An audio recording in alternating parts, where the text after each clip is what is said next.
right, welcome back. 9:17 by the studio time. My guest this morning, Dr. Maxine Chichi Okafor, widely known as Dr. Chichi, she's a doctor of nursing practice, dual certified psychiatric mental health and family nurse practitioner, behavioral pattern expert, international speaker, author, minister, and entrepreneur. Her work focuses on the intersection of mental health, human behavior, faith, identity, and culture, with a particular interest in helping individuals and communities understand the hidden patterns that influence how they think, choose, lead, relate, and live. Dr. Chichi is the creator of the Chichi method and pattern interruption framework, built around three principles: detect, decode, disrupt. Ooh, energy, I love that. Signature message: break the pattern before it breaks you. Hey, wonderful. Challenges people to identify what keeps repeating, understand what is driving it, and develop a different response before the pattern continues shaping their future. She is the founder of the Perfect Prescription Medical Services PC and the Perfect Prescription Foundation, as well as the creator of mental health and behavioral education initiatives, 7 communities in the United States and Nigeria.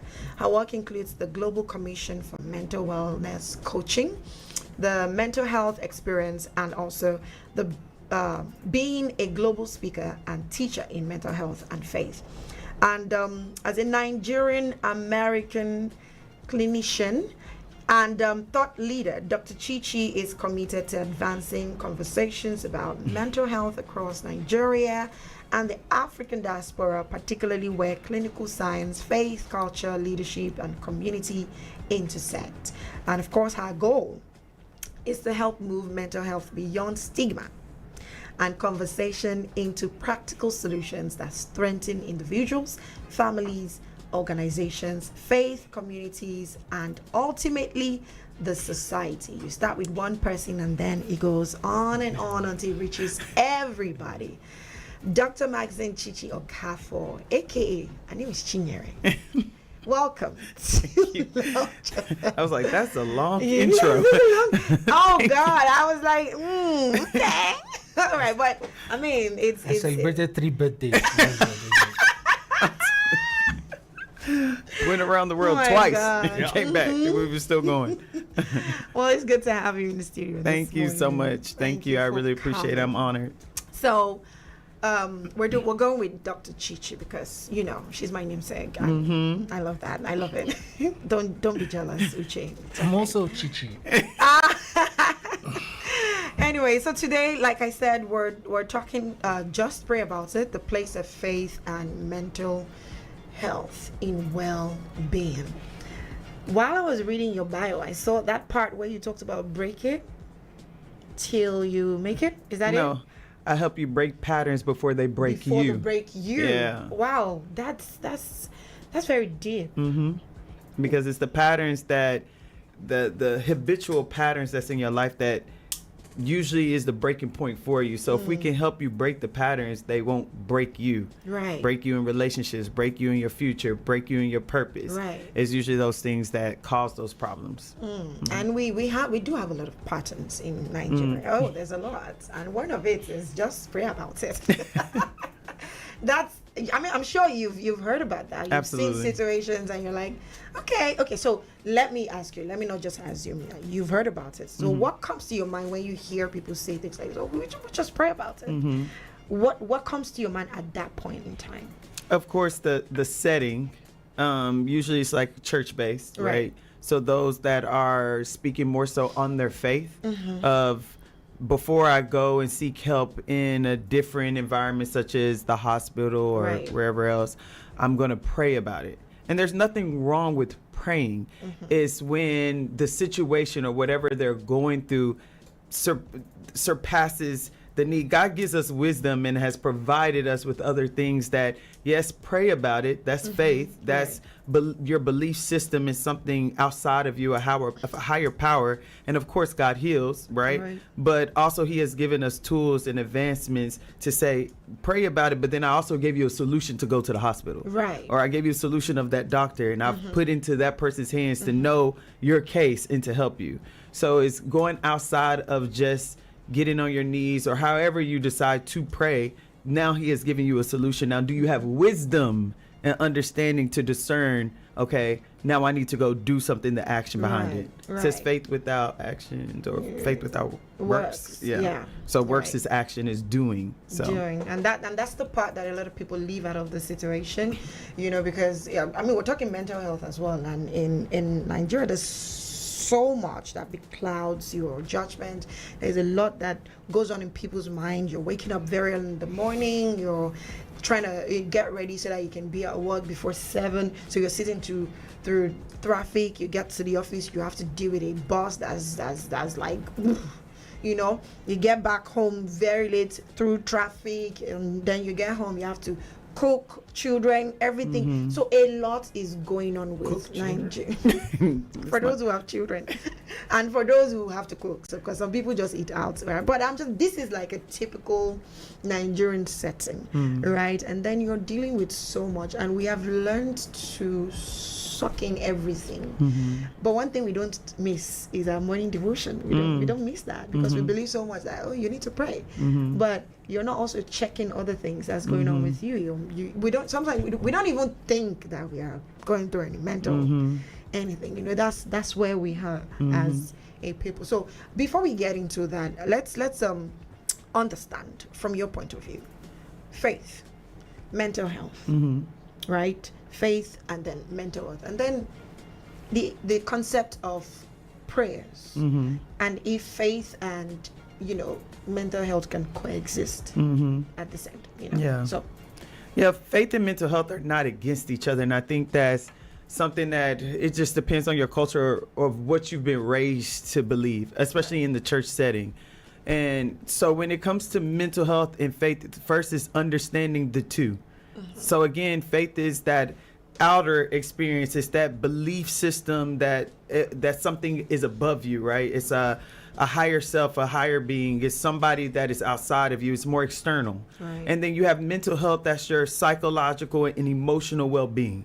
So those are two separate things. So faith is external, and I would say mental health is more internal, right? But when you read everything, let's just say, whatever religion you are. So this is not based on a specific religion because God is God, right? But let's say we're speaking on Christianity, right? And they're reading something biblical and it talks about the heart. If they were to study deeper, that is actually talking about the mind. Right. Even if you were to go into scripture and look at like Mark 5 of the man with the legion of spirits, that's all mental health. That whole chapter is about mental health.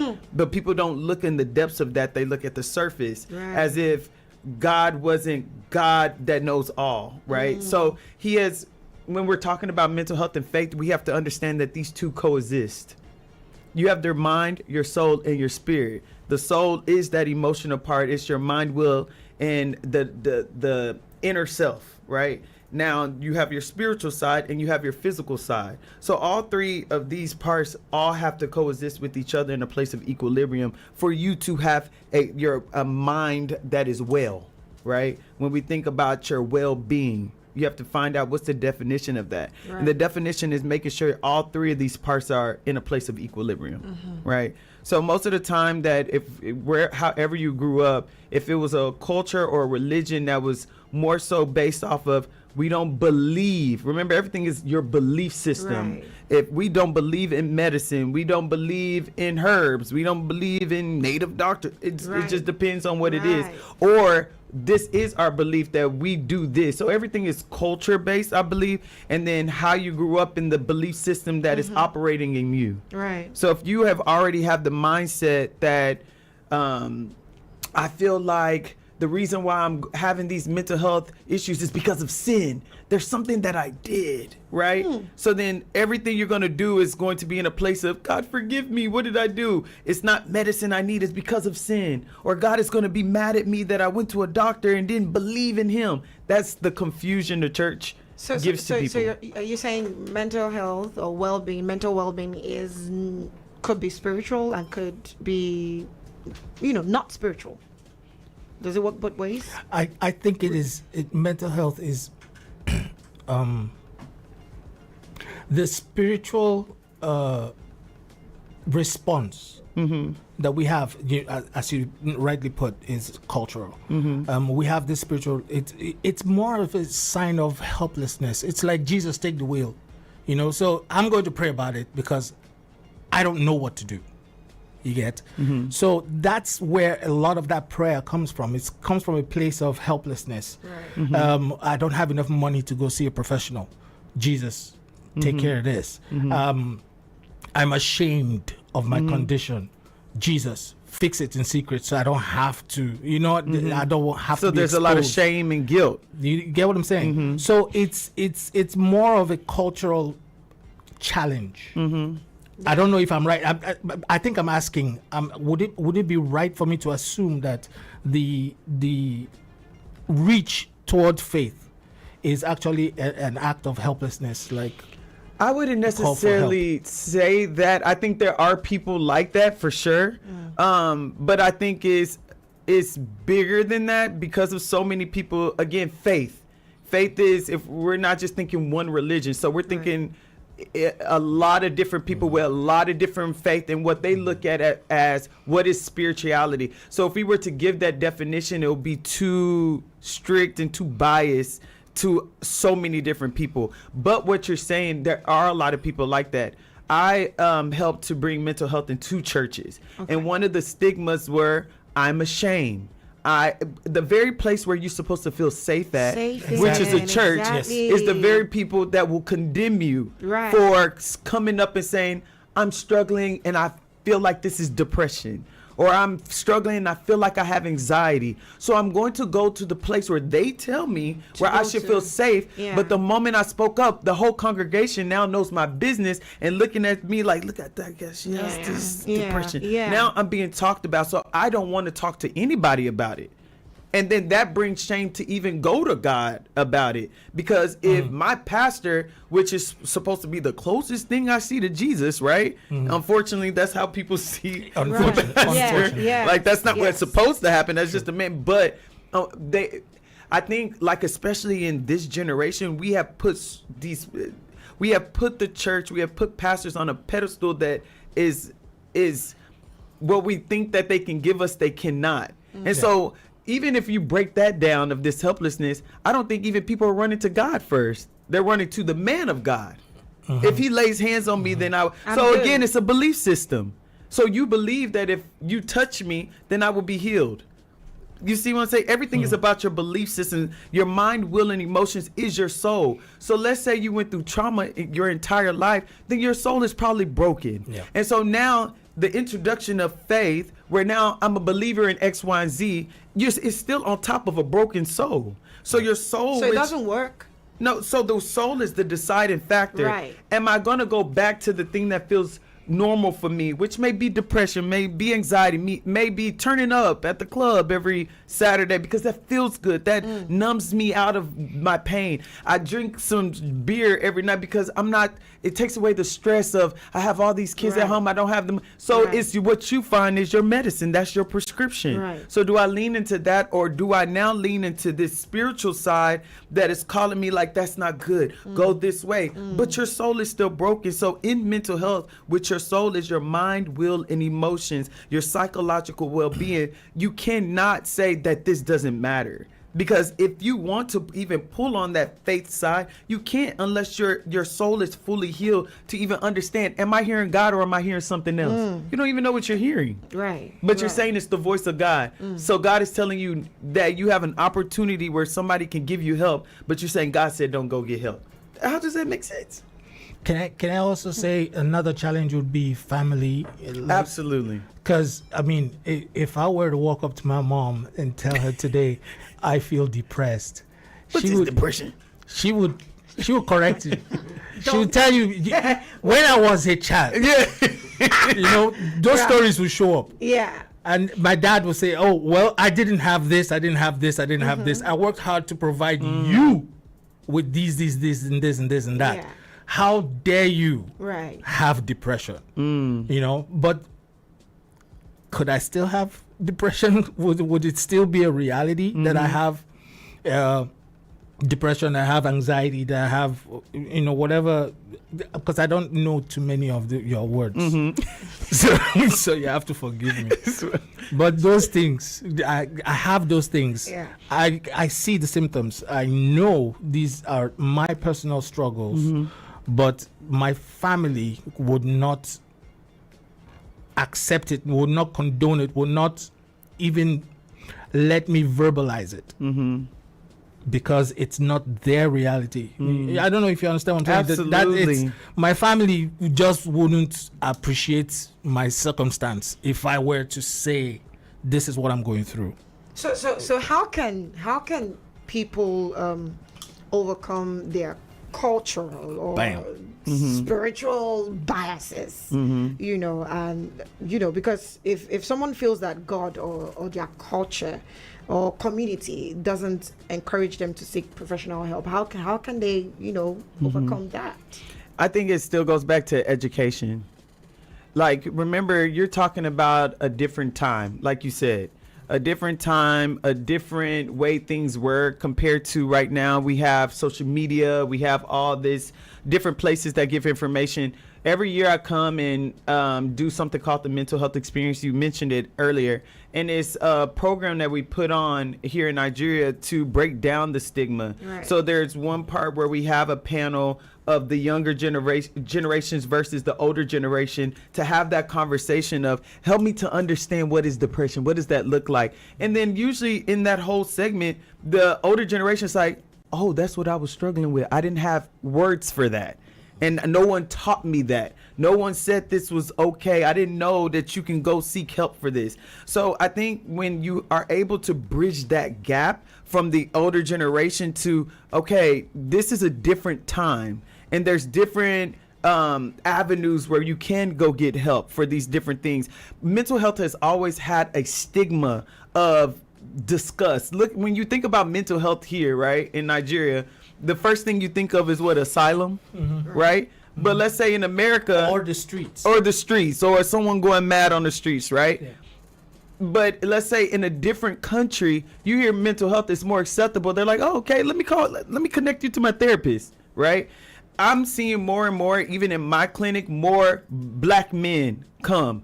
And what makes me so happy when I see men, and I was just talking about this on social media, is that because there's such a stigma, especially on men, right? You gotta be strong. You have to be strong. Man up. What are you crying about? Be You're a the man man of about that. Man up. Not knowing that pushes you into more stress. That I still have to show up for my family. I don't have time to think about my feelings right now. I have to work. I have people that are dependent on me. So you're telling me to take some time for some self-care for what?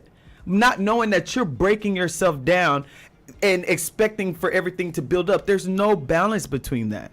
Like culturally, like in Africa, well, in the Igbo culture, the difference between, I'm a last born, like, you know what we call last born. I'm the youngest, my family. And then the firstborn, which is the eldest.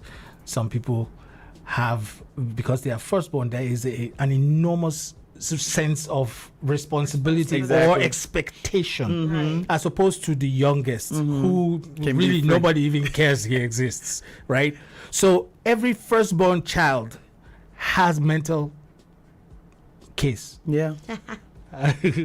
And it's not a bad way to say it. Like, yeah, I mean, is that a right assumption I think firstborn, based off of that? yes, absolutely.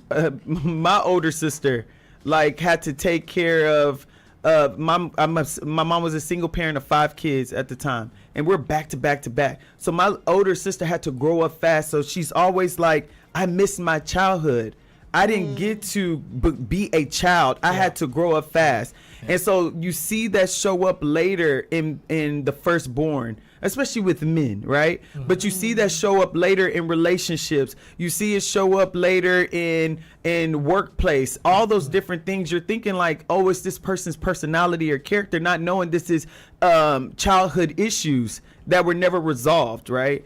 I didn't get to have a relationship with my father. I didn't get to have relationships. I didn't get to go out to with my friends. I don't know that feeling. So you see rebellion later in life, and you're like, you're always partying, you're always going out, not knowing like, I'm just trying to feel like a child again because I grew up with so much responsibility. No, I don't want that anymore for me. I'm going to do me. And you think it's, oh, this one just rebelled. Or you see it in perfectionism. And they're always trying to be perfect, and they're performing and people pleasing because that's what they had to do growing up. So a lot of who we are now is based off of who we were when we were a child, and that trauma that was never healed.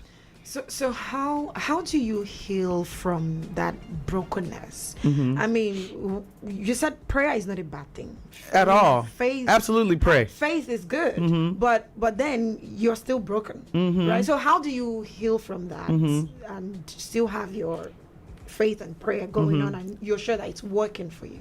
I like to use Mark 5 like as my spiritual framework when it comes to healing. Right. Because when you read the story of the man with the legion of spirits, it was Jesus that came. And this is not based off, I'm just trying to talk about one religion. I'm just talking about this story that helps a lot of people in healing. I've said this same thing to Muslims, different cultures, and it helps, right?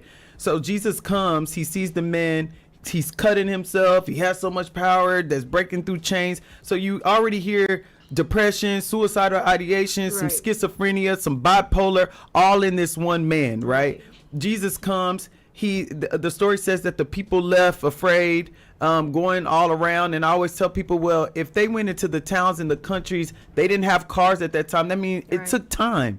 So your healing takes time. There you go. People are looking for this microwave healing that I want. The reason why I want to go to church is because if he lays hands on me, I'm going to be healed.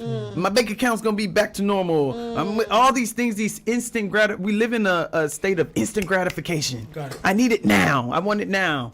So no, your healing takes time. So step one, have grace for yourself. It took this long for you to be broken. It may take a while for you to get healed, and that's okay. You have to let everybody around you, look, I'm in a season of finding myself. And if you can't be patient with me, then it's okay. I'll see you in the next chapter. Maybe, maybe not. I may be different, and we may not vibe anymore, and that's okay, right? So have grace. But then it said that they found the man sitting at the feet of Jesus. So prayer is good, but that means that Jesus was a therapist.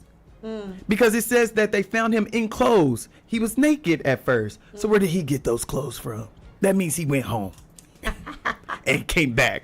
And went home and came back. What do you do with therapy? You go to your therapist and come back. So that means that it took time, that even when Jesus was trying to leave, they said, no, because he knew where his help was. Right? So that means that you have to find someone that is probably outside your family, outside your best friend that you tell all your business to. You both are probably broken. That's why you're best friends, you know? I'm just kidding. But you have to find somebody outside of your circle that can see a different perspective, that can give you some actual tools. I think that a lot of people are trying to heal without the proper tools. So sitting with someone that is a professional, that has went to school for this, that has that perspective, and for those that do have faith, find someone that is in your faith so that they can bring these two in the conversation that says, yes, read the scripture about being anxious for nothing because you're struggling with anxiety, but you're saying that you're dependent on your faith, but you're not following the scripture that you believe in. So how can you say I believe in God, but God says, then why are you having anxiety? Or why do you have fear? I didn't give you the spirit of fear. So why are you in fear? So do you really believe in what you believe in? Or are you just doing it because it's just what you were taught? Right? So these two parts of having someone that can help your mental health, and then also having the church that will strengthen your spiritual side, will help heal that soul. Question. Your professional, I want your professional opinion. Diagnose me. All right? Here's my issue. Okay, I guess the question is, what's my problem? This is what it is. My father, in his circles, is popular because he's a nice guy. He's a sweet guy. He's also shorter than me, by the way. But I digress. Growing up in his shadow, my identity became this man's son. And as a teenager, I decided I was going to break away from his shadow to be my own man. So when I walk in the room, they'll say, this is my father and this is Uche. Right? So I could be identified. I could show up. What's my problem? I don't hear a problem. I hear that you're seeking something. Let me ask you, when you were younger, did you feel like you were rejected at any time by your father? I felt like I was competing with the society, with everybody else. I mean, like, people would call my father for loans and he would give them money and they would go away. They would not pay it back. My mom would complain and complain. You have to be more wise with your expenses. You know, because my mom is a sweet chappy. So I would compete with that. If my dad was home, he was either dealing with people, like after work, come home, people will come to him. They have issues. He has to, sort things out. I'm trying not to say too much because I don't want to put it. We're getting a call. Sorry. Hello. Good morning. We're going to pause on yours. Hello. Good morning. Good morning. What's your name and where are you calling from? My name is Chiny. I'm calling from Ikoyi. Chinedu from Ikoyi. All right. Go ahead, please. Yeah. Good morning, everyone. Happy Sunday. Happy Sunday to you. Yeah, the two Chinyers in the studio. And one. I wanted to make a contribution, and also I think it's a question. I think this issue of mental health is very important. Yes, it is. Because a lot of people are going through, a lot, and we are not talking about it. I think everybody in Nigeria has some level of mental health challenges. But my issue is that, and I think this is also part of the stigma, and the reason why a lot of people don't want to engage with professionals is that we have a very strong spiritual and cultural background in Nigeria, that we sometimes feel that these professionals may want to push us away from our core beliefs. I had a friend who was having marital problems, and he kept seeing a therapist, and the therapist kept encouraging him to leave the marriage. That based on what she's seeing, this is not good for your mental health. This is going to, this is bad for you, and it was going to make him to have a divorce. But eventually, going, speaking to spiritual fathers, and also, mixing that with therapy, they found a way through it. But sometimes, these are the challenges that people have. They may want to push you away from your faith, away from your core beliefs. And this is what, I think is a pushback for a lot of people. That's a challenge. Yeah, I agree. You have to find the person. That's what I said earlier, that you have to find the person that you fit well with. I always tell people, like, shop around. We work for you. So just because you find one therapist, like, take your time to have that one appointment with them, see if it meshes, ask them questions. It's like, interview them. Right. Interview them to make sure that they fit well with what your beliefs are. So I get a lot of, like he said, I have a lot of people that are Christians or have some type of faith that want that integration in there. But I also see people that don't want that or don't have a belief system. And I've had people that did not believe in God at all and believed in God once they were talking to me. So it's like, who is the vessel that is connected to your healing? And interview them until you feel about it. And pray about that. If we're going to pray about the person that God can send to you to speak for him through that person, because we're just a tool to be used by God. It's or an instrument or a weapon to help. So yeah, I agree with him that does happen. You talked about how Nigerians always run to pastors whenever they're going through some of these things. But I also know that not all pastors are mental health experts. Exactly. Yeah. Right. They just give you the scriptures and that's it, right? So how do we? I mean, how do we help people who pastors first of all? I mean, to ensure that they are able to strike a balance when they are giving advice, to people who come to them. How do we ensure we strike a balance as faith leaders? That's great, because remember the man that just came on, thank you for your for calling in, but he just said that a lot of therapists may push them away from their faith, but a lot of pastors or counsel or I don't know what they may be called in the church that counsels push people away from getting mental health help. Yeah. So again, so that it's not one way, it's vice versa. I do a program, or I've created a certification called mental health first responders and mental wellness coaches. So I go not only into churches, I go into communities, and I teach people about mental health so they can become a first responder, meaning giving them the basics that if they see that in their congregation, it's not just they need deliverance, like this is just the demon. No, this is someone that has been in your line every Sunday to get deliverance. This may be schizophrenia. This may be something outside of just praying about it, that they may need medication and prayer, and that is okay. Medication should not be stigmatized. If you had cancer, wouldn't you go to the doctor to start getting treatment for that?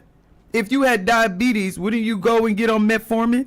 If you had any other pain, would you not take Tylenol, ibuprofen? If your child had a fever, are you just going to lay hands on the baby, or are you going to take the baby to the... So why is it a problem when it comes to our mental health? The very thing that runs the entire body. Who cares if your heart is pumping bad if your brain can't even connect?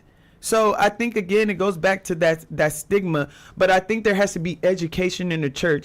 There has to be a system that you allow someone like me to come in to teach your staff, teach the congregation, this is what mental health looks like. Because I'm also a minister, and God uses me in deliverance, right? So yes, God may use me to cast the spirit out, but I know everything. Here's an example. Let me put it like this. If somebody came into this room right now and was mad, and they came in and wrecked everything in this room, right?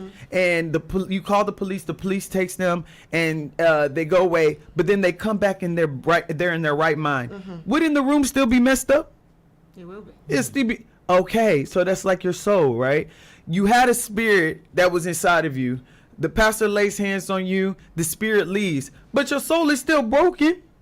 So who heals that? You just say, okay, now you're free, go. But everything that spirit did, where you lost money, lost friends, went through depression, went through anxiety, that trauma is still there.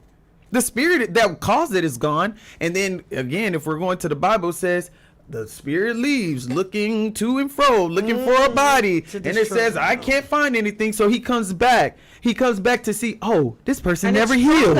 Yeah, you know why it's stronger? Because you never healed from the past, so it just goes on top of that. Ooh, this is the Bible breaking down that we need. That's scary. That's scary. Okay. We're gonna go on a break right now. You guys need a minute to digest all of that. You take it. So let's go listen to some good music. Neo and Adejo are coming through with Free. And we'll be back very shortly. Of course, the phone lines are open. Free money. 0913-5000-877 for your calls and questions.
But if that's why a lot of people say affirmations, all of those. Tell yourself you're great. Yeah, it works, but it's a habit. When you think about neuroscience, is the more you do something, you're creating new neurons in the brain, right? So it's not just saying it, it's an emotion that has to be evoked with the words. So if you're saying I am smart and you say this whole sentence out, if the emotion and the reality of can I see that, then that's not it. That goes back to faith.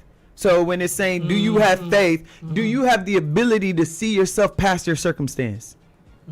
So a lot of people that are saying, okay, I'm going to pray about it. When you're on your knees praying, do you really believe in what you're praying?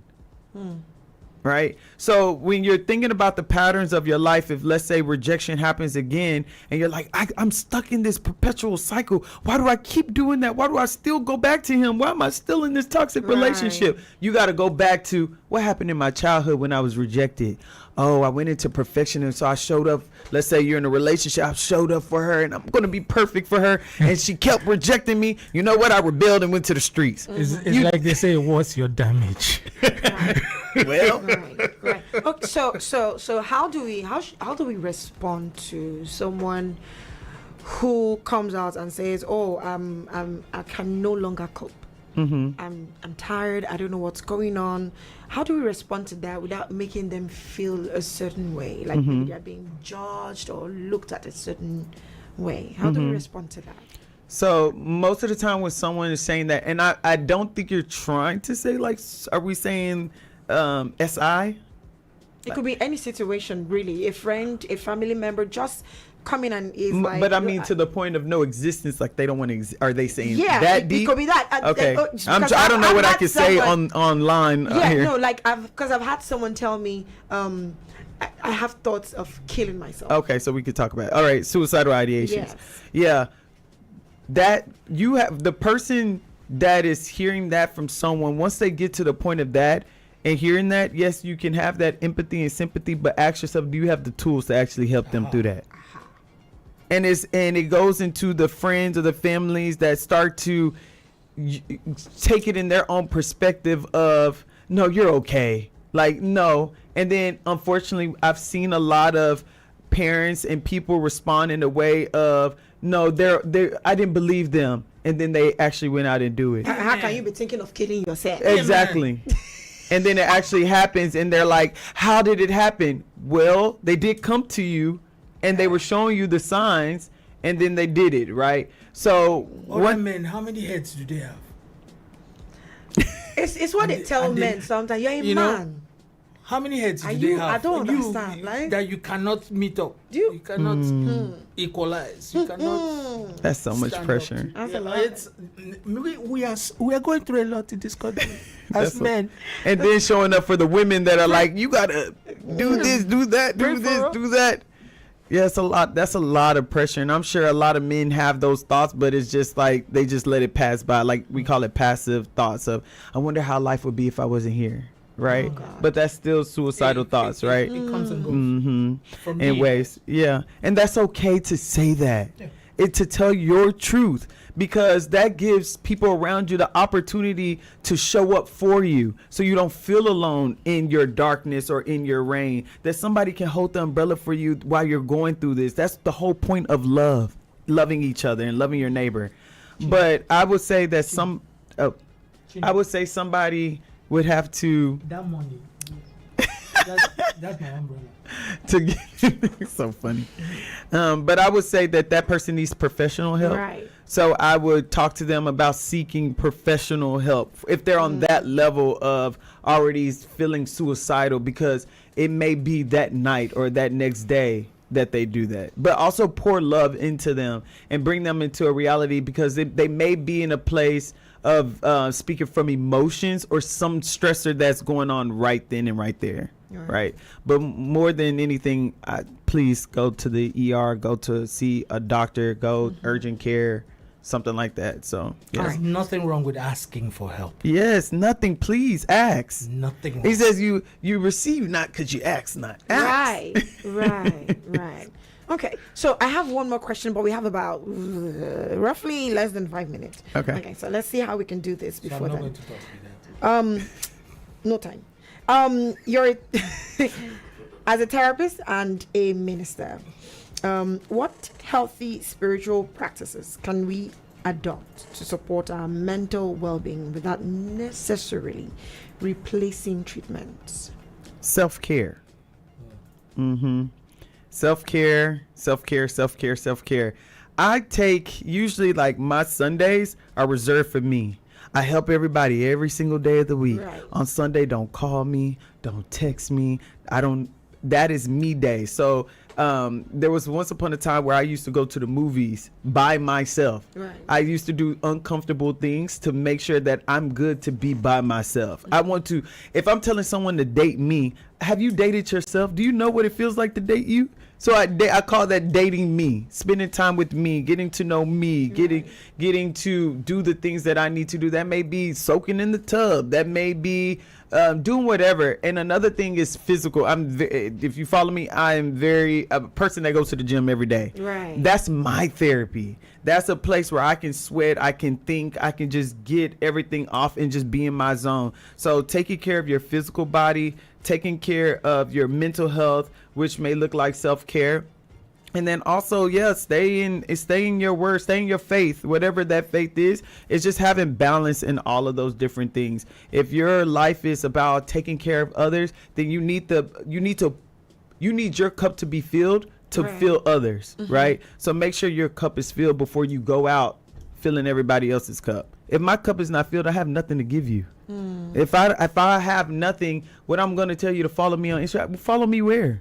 I don't have anywhere because I haven't taken care of myself. So I'm okay to go off social media for 2-3 months to make sure that I'm good.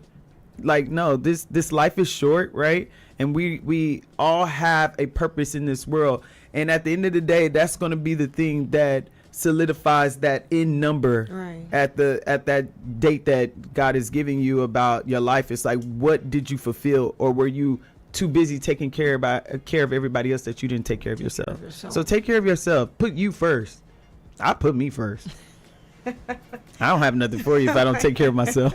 Very important. And that's okay. Yeah, that's okay. That's okay. I mean, we need to go right now, but for any therapist, any counselor listening to you right now, what's the most important advice you would give to them? Take care of yourself, right? What the gentleman that came on and then was saying that the therapist was giving other advice outside of their faith. Right. Again, when you're seeking a counselor or seeking a therapist or seeking someone that does medication management, make sure that person is also healed. That's why I say interview them. If you expect them to give you knowledge and wisdom, where is their knowledge and wisdom coming from? Right. Is it coming from a place of brokenness? So if you're coming to them to talk about divorce and they're still broken in a fresh divorce, they may not be the right people to talk to, because they may be putting their hurt and projecting that onto you and thinking that they're doing a good job because of how they're feeling right in that moment. So I would tell anybody that's out there that's like a therapist or a coach or anybody in that field to take care of yourself. Make sure you're healed before you go out and heal people, because broken people break people, but healed people heal people. All right. We're not going to ask any more questions. We're going to take a break right now. When we return, we will wrap up. Nah, there's a break. Okay, so we'll be back. My DJ. The Light Goddess. DJ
Okay, let's wrap up the show. Oh, it's been such an amazing time of learning, relearning, unlearning, whatever you thought you knew about faith and mental health. I'm sure Dr. Chichi has done some justice, and of course Uche as well, and of course there's someone else behind the camera, you know. Namdi, I don't know why he has refused to come on the mic, but most of the conversations we have them while we're on break, and he's just like going on and going on. You remember when we started today, we were talking about the elders. Oh, they are the elders. See them here. You people They are the think we elders. don't have them anymore? We do. They exist. The wisdom. Well, thank you so much. I'm thanking you. Thank you so much. And of course, Dr. Chichi, thank you for No coming problem. on the show. Thank you. Please, if you don't know a therapist you can trust, please reach out to Dr. Chichi on Instagram. Yes. Okay? It's Or Dr. call Chichi. Chiny on At- 091. I don't think It's- therapist. I don't understand. But yeah, you can call me and I can link you up to Doc because you know I got direct contacts. Yeah. I can link you up. But, you know, I'll send just WhatsApp. seek 0. help.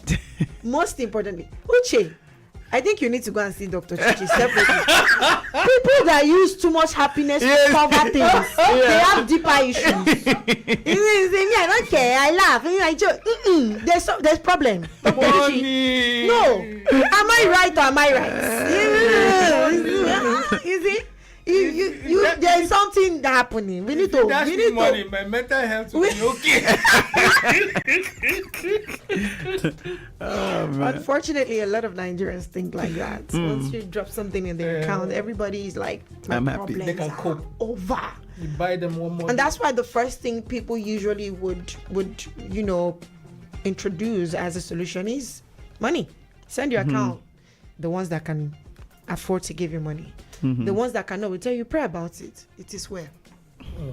And then you know, it's like, ooh, okay. Let's go back Until to pray. tomorrow. Right. So yeah, thank you guys so much. This has been the Weekend Lounge, Saturdays and Sundays, 7 to 11 a.m. And catch us again next week. In the meantime, follow the social media handles so that you can get all the updates. We streamed on YouTube. I don't even know if I mentioned it during the show. I'm so sorry if I did not. But we were live on YouTube. And you can catch, you know, a replay. So yeah, that's the beautiful thing about YouTube. So go back to This Is Lounge on YouTube and catch the replay. Listen to everything. We recorded all the conversation. So yeah. Can I correct my handle? Please. At Dr. Chichi RX. Add the RX at the end. So DRCHICHI RX. That is it's a medical science. RX. Please, before you say, she said RX. RX. X, right? Not I'm S. working on the No, rolling. it's not you. Oh, it's not your fault. I'm not just your saying fault. because Moses, you know what I'm talking about. It's a natural something. I'm sure Moses did not hear it.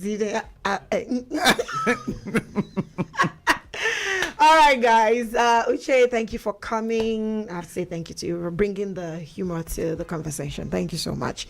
And of course, we're out of here. Mr. Taz on social media. That's how you find him. And of course, you can find me at Chiny on radio _ Money. This is Lounge, YouTube, Twitter, Instagram, and of course also follow the backup account Lounge. That's 1019 _ Lounge FM. Yeah, that's it.